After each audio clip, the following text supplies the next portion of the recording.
Down here, do you ever get approached by local fans or something like that? What do you mean by Hey, fans? People hate me pretty much here. I'm not kidding. I wasn't for independent Slovenia. I didn't care about that. I also didn't have any Yugoslav nostalgia.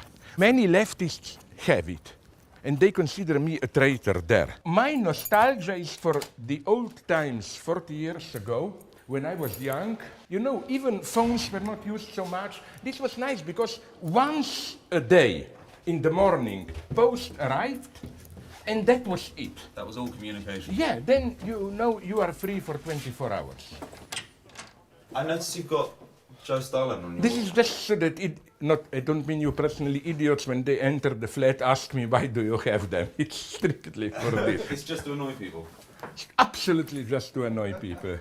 I've read on the front of your books it's quoted that you're the most dangerous philosopher in the West. You don't seem very dangerous to me. Here I must disappoint you. You know, I am this type of a Joker guy. I mean Joker from Batman, you know. Yeah, I know. I laugh and so on, but I can be a Stalinist if you give me power, I know how to use it. That's why I'm afraid almost of myself. I don't want power. I'm extremely sensitive. It's beautiful that you were on time there. Yeah. You know, even in love relations, you know what's my motto? I quote Lacan. When he says, my fiancée is never late for an appointment because the moment she is late, she's no longer my fiancée. That's the attitude. You know what's one of my tricks? I like it. When I give a talk, or especially if it's a debate, it's good to begin on time or even a little bit earlier. Because then people who are even on time or 2 minutes late feel a little bit guilty, you know. Why do you want them to feel guilty? Just so Because they don't ask stupid, annoying questions. I hate debates. People think that I like to give talks. No, I like to write. If you don't like giving talks, how do you feel about making films? Because obviously The Pervert's Guide to Ideology is coming out. That's now you what we're talking about. touched a very traumatic point. I'm disgusted just looking at myself on screen. So it's not some kind of a extravaganza to say, I saw neither Pervert's Guides to Cinema nor this one, Pervert's Guide to Ideology. I'm too horrified at looking at myself on screen. Ordinary Americans, as ordinary people in all countries, have a multitude of fears. We fear all kinds of things. We fear, maybe, immigrants or people whom we perceive as lower than ourselves, attacking us, robbing us. In Steven Spielberg's Jaws, the function of the shark is to unite all these fears so that we can, in a way, trade all these fears for one fear alone. Smile, you son of a... Why is cinema such a useful tool for you when you're trying to analyze the world? Mostly the way I talk about cinema is simply to use it to illustrate where we are today ideologically. How do we experience our lives? What do we find worth fighting for? What's the meaning of our life? Or small ritual? You have to look at Hollywood, where you get it in pure distilled form. Hey, buddy. You gonna pay for that or what?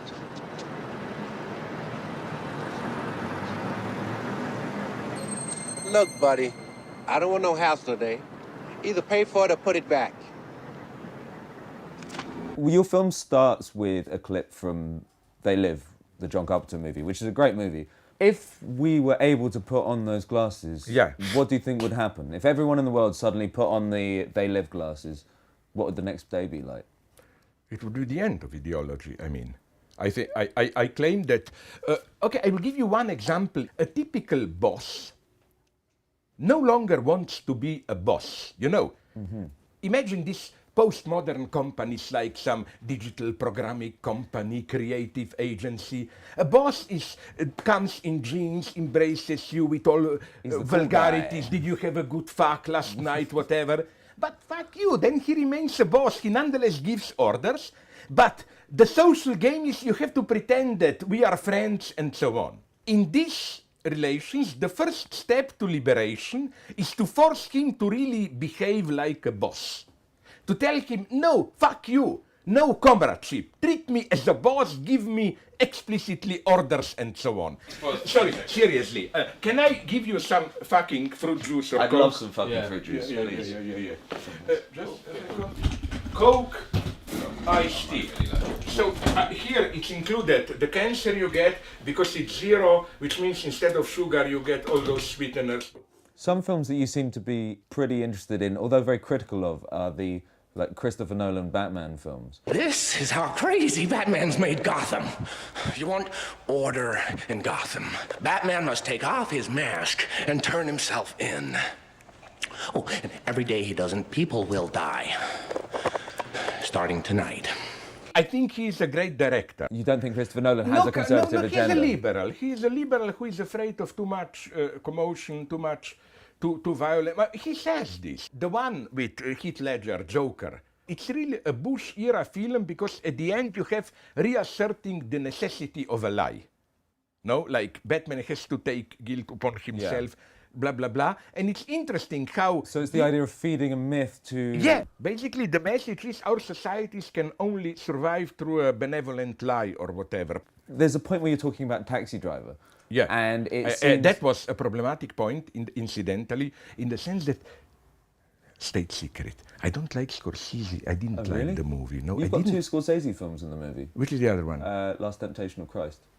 Yeah, but this was because but Sophie wanted me to do something about Christianity, blah, blah, but my heart was not in it. I see, you say you don't like Scorsese, but I feel like you identify with Travis Bickle. He was on the right path, in a way, Travis, in The Taxi Driver. You should have the outburst of violence, and you should direct it at yourself, but in a very specific way. At what in yourself chains you, ties you to the ruling ideology.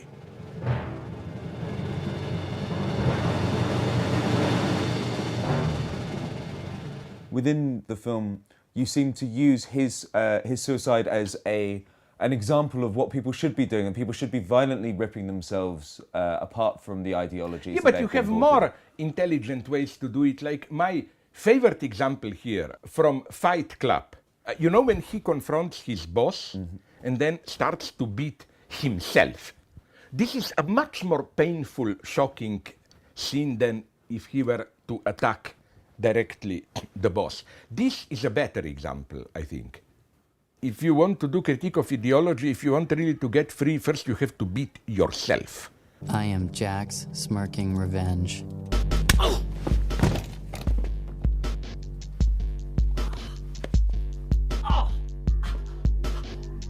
What the hell are you doing?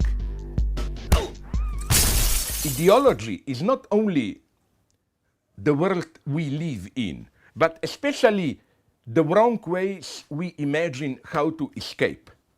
There, precisely when you dream how to escape from reality, you just reproduce the same world. I was in the London riots, and you talk about the London riots, and what struck me being in them, reporting on them, was how different they were to riots I'd been in Greece or I'd been in Germany. Yeah, every violent acting out is a sign that there is something you are not able to put into words. Even the most brutal violence is the enacting of a certain symbolic deadlock. I wanted to find out if you thought that this was an example of the true power of ideology when for one night the superstructure collapsed and people seemed to be allowed to do whatever they wanted, yet all they wanted to do was steal more trainers and consume more. But for this I'm hated by many leftists who desperately try to redeem the London riots. They claim, and I very partially agree, they claim even if it was just attacking the supermarket, whatever, nonetheless it was a blind, large-scale protest. But where I disagree with them was that they claim you begin like this and then you make it a proper political movement. Yeah. I tell them, okay, but this second step will never happen. You know, it's like Stalinists were saying, okay, we have some violence, purges, gulags now, but wait one generation, then we will have, sorry, that second step will never arrive. If you look at practically all revolutions, they happen when things get a little bit better, a little bit of opening, then expectations explode and are disappointed and so on. Look even at Egypt.